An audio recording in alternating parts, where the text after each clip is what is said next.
45% of India's net export is contributed by small-scale companies, 35% directly and 10% indirectly. More than 10,000 small-scale companies exist in the Chennai, capital of Tamil Nadu, bringing an innovation that can bring about a small increase in the turnover of these small-scale companies can directly reflect on the economy of India. After the intense research, we found the problem, and after a series of brainstorming, we found the solution for the problem. The major problem faced by the small-scale companies is that due to lack of employee monitoring and management, significant time and resources are wasted, which can be productively used for the betterment of this company. This is just a problem, and there are a lot of problems faced at each unit at the company. Initially, our focus is on the production unit, and we are planning to expand it further till the supply chain unit, bringing an application that can monitor, track, update, and automate. We can bring up an awesome change. We studied various business structure, namely Ola, Uber, and Oyo, and we arrived with the final business structure to implement our plan. Why Oyo? Yeah.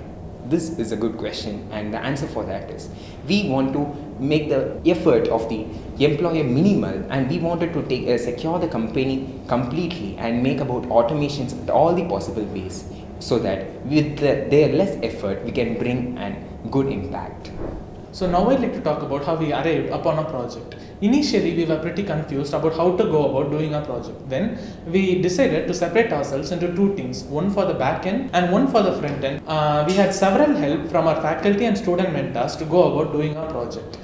Then we had several project reviews which gave us crucial information and suggestions on how to modify our project.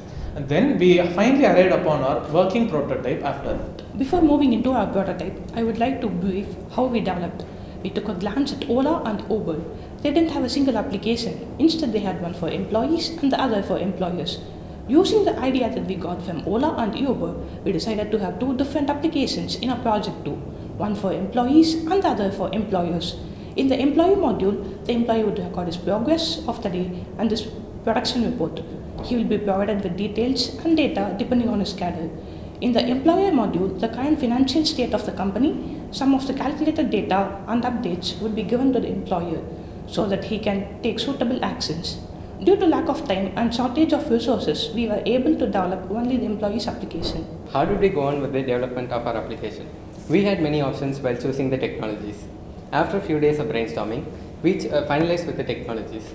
For the front end, we selected Flutter and Dart, and for the back end, at the beginning we went on with Node.js, but due to its drawbacks, we migrated from Node.js to GraphQL for the API and Heroku for the backend database systems. Now coming to the application, we made it easily understandable for the users so they can easily use it. They can record their in time and out time, and this will be done in a specific time according to the company's timings. Next, they can choose their machineries and operations which will be posted by the companies. These are the main requirements of the company. Next, they can view their attendance status and the history of it, and the salary credited to the accounts and the latest updates posted by the companies. This is module 1. We developed the application Employees Prospective. In the module 2, we will be working on with the employer's application, and after that our app will be ready to be marketed.